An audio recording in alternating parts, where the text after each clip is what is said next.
प्यार में बाधा बन रहे परिवार के लोगों को जेल पहुंचाने के लिए युवती ने अपने प्रेमी के साथ मिलकर एक बेगुनाह को मौत के घाट उतारने की खौफनाक साजिश को रचा। युवती के प्रेमी और उसके रिश्तेदार ने मिलकर युवती के भाई और पिता को फंसाने के लिए बेगुनाह युवक की हत्या कर उसकी जान ले ली। पागबड़ा थाना पुलिस ने मुख्य हत्यारोपी को मुठभेड़ में धर दबोचा, जबकि उसकी प्रेमिका और एक अन्य आरोपी को पागबड़ा थाना पुलिस ने गिरफ्तार कर हत्याकांड से पर्दा उठा दिया है। वरिष्ठ पुलिस अधीक्षक सतपाल अंतिल ने सोमवार को रिजर्व पुलिस लाइंस में प्रेस वार्ता कर योगेश हत्याकांड का खुलासा किया है। पागबड़ा थाना क्षेत्र के गांव गुरेठा के रहने वाले योगेश की लाश 18 सितंबर की सुबह पागबड़ा थाना क्षेत्र के ही गांव मोड़ा तैया के कब्रिस्तान के पास मिली थी, जिसकी गला दबाकर हत्या की गई थी। योगेश की हत्या के मामले में पागबड़ा थाना पुलिस ने मुख्य आरोपी मूल रूप से बदायूं जनपद के रहने वाले मनोज, जो हाल ही में पागबड़ा थाना क्षेत्र में किराए के मकान में रहता है, उसे मुठभेड़ में गिरफ्तार कर हत्याकांड से पर्दा उठा दिया है।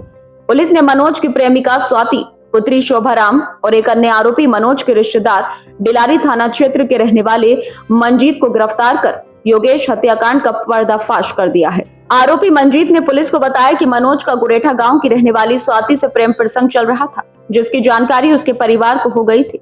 इसलिए स्वाति ने अपने पिता और भाइयों को जेल पहुंचाने के लिए उन्हें हत्या के झूठे मुकदमे में फंसाने के लिए अपने प्रेमी मनोज के साथ मिलकर किसी युवक की हत्या कर अपने पिता और भाइयों को फंसाने का षड्यंत्र रचा था, जिसके तहत मनोज और मंजीत ने मिलकर गुरेठा गांव के ही रहने वाले योगेश की हत्या कर उसके ही फोन से स्वाति के परिवार को फोन किया और उसके बाद उसके परिवार को फंसाने के लिए 112 पर पुलिस को कॉल की, मगर हत्यारोपियों के मंसूबे कामयाब नहीं हो सके और पागबड़ा थाना पुलिस ने इस सनसनीखेज हत्याकांड से पर्दा उठा दिया। पुलिस ने मनोज, मंजीत और स्वाति को गिरफ्तार कर सलाखों के पीछे भेज दिया है।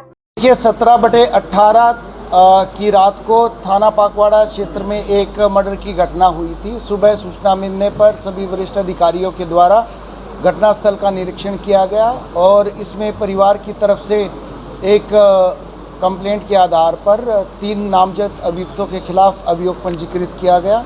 जब इसमें विवेचना प्रारंभ की गई तो जो मृतक था, मृतक के मोबाइल से यूपी 112 पे एक कॉल करके जो नामजद 3 अभियुक्त हैं उनके मारने पीटने की इंफॉर्मेशन दी गई थी। इवेंट अटेंड होने के पश्चात जो परिवारजन हैं और हम लोगों को भी उन्हीं पर शक था। इस क्रम में जब यूपी 112 से सारी डिटेल ली गई तो ये तथ्य प्रकाश में आए कि जो एक्यूज़्ड हैं उनको फंसाने के उद्देश्य से किसी तीसरे व्यक्ति के द्वारा आवाज़ बदल कर कॉल की गई है और इसमें एक्यूज़ जो नामजद अभियुक्त हैं उनके अलावा दूसरे लोगों की भूमिका है। जब गहनता से इसका वीडियो फुटेज खंगाले गए, साथ के साथ में CDR इलेक्ट्रॉनिक साक्ष्य जांचे गए और वहां का टावर डंप लिया गया और मैनुअल जानकारी प्राप्त की गई, तो ये तथ्य प्रकाश में आए कि वहां पर बेसिकली एक मंजीत और दूसरा लड़का मनोज और साथ के साथ में जो एक्यूज़्ड हैं इनके परिवार की एक लड़की, इन लोगों के द्वारा एक सुयोजित तरीके से ये घटना की है। इसमें जो मनोज है, मनोज मेन कॉन्स्पिरेटर है, जिसके द्वारा जो मृतक था उसकी ईंट से और गला दबाकर उसकी हत्या कर दी गई। मनोज और जो एक्यूज़्ड नामजद अभियुक्त थे उनकी पुत्री के बीच में आपस में बातचीत थी और उनके द्वारा पूर्व में भी परिवार को ख़त्म करने के लिए नशे की गोलियां, नींद की गोलियां देकर भी प्रयास किया गया था, परंतु वो विफल रहे और इसमें इनके द्वारा साजिश की गई कि एक व्यक्ति की हत्या करके इस प्रकार से एक कॉल करेंगे और उसको फिर ये लोग नामजद हो जाएंगे और जब इनका परिवार नामजद हो जाएगा लड़की का तो वो जेल चले जाएंगे और इनके जीवन में किसी भी प्रकार की कोई बाधा नहीं रहेगी। तो इस प्रकार से एक अभियुक्त के द्वारा जिसका क्रिमिनल हिस्ट्री है उसके साथ एक लड़की के साथ मिलके उसके परिवार को फंसाने का प्रयास किया गया। सर, इनका आपराधिक इतिहास क्या है? इसमें जो मुख्य अभियुक्त है मनोज, उसके खिलाफ आधा दर्जन मुकदमे हैं और इसमें लूट और अटेम्प्ट टू मर्डर के मुकदमे हैं और गैंगस्टर का भी मुकदमा है। इसके साथ पुलिस की कल मुठभेड़ हुई थी जिसमें इसको फायर आर्म इंजरीज रही है। इसके पास से इलीगल वेपन भी बरामद हुए हैं, खोखा और जिंदा कारतूस बरामद किए गए हैं। साथ के साथ में घटना में जितनी भी एविडेंसेस थी वो मोबाइल से लेके, साइकिल से लेके, स्कूटी से लेके और जो मृतक है, मृतक के खून से सने हुए कपड़े, वो भी सारे के सारे कपड़े बरामद किए गए हैं।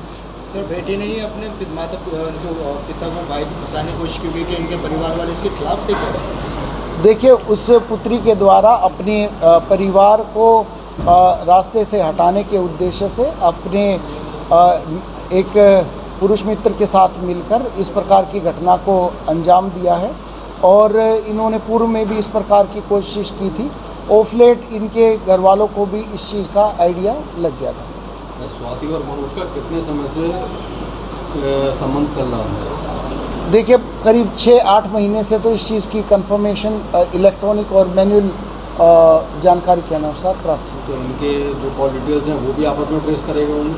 हाँ, कॉल डिटेल्स भी ट्रेस किए गए हैं और इसमें समुचित साक्ष्य संकलन की कार्रवाई की गई। क्या सर कराने वाले टीम को भी इनाम वगैरह? देखिए, टीम ने, आप अगर जो पूरे प्रकरण को देखेंगे तो किस प्रकार से एक निर्दोष व्यक्ति की हत्या हुई और 3 निर्दोष लोगों को फंसाने का प्रयास किया गया, तो एक तरह से 4 जिंदगियों के साथ खिलवाड़ करने का एक प्लान था और उस प्लान को प्रोफेशनली और साइंटिफिक तरीके से इन्वेस्टिगेशन किया गया। हमारी एसओजी की टीम के द्वारा, सर्विलांस की टीम के द्वारा और विशेष तौर पर एसपी सिटी साहब के द्वारा और सीओ हाईवे के द्वारा इसमें काफ़ी अथक परिश्रम किया गया। जो पूरी टीम है इस प्रकार से एक निष्पक्ष विवेचना, गहनता से और प्रोफेशनली साइंटिफिक इन्वेस्टिगेशन और पूरे मामले के अनावरण के लिए प्रशंसा के पात्र हैं। पूरी टीम को 25,000 रुपये के इनाम की घोषणा की मर्डर की मोटर सप्लाउडी के अधिक प्रेम प्रसंग के बीच आड़े परिवार भी आड़े था और इनको ये था कि ये कभी भी सुख चैन से उनके रहते ये अपना जीवन यापन नहीं कर पाए।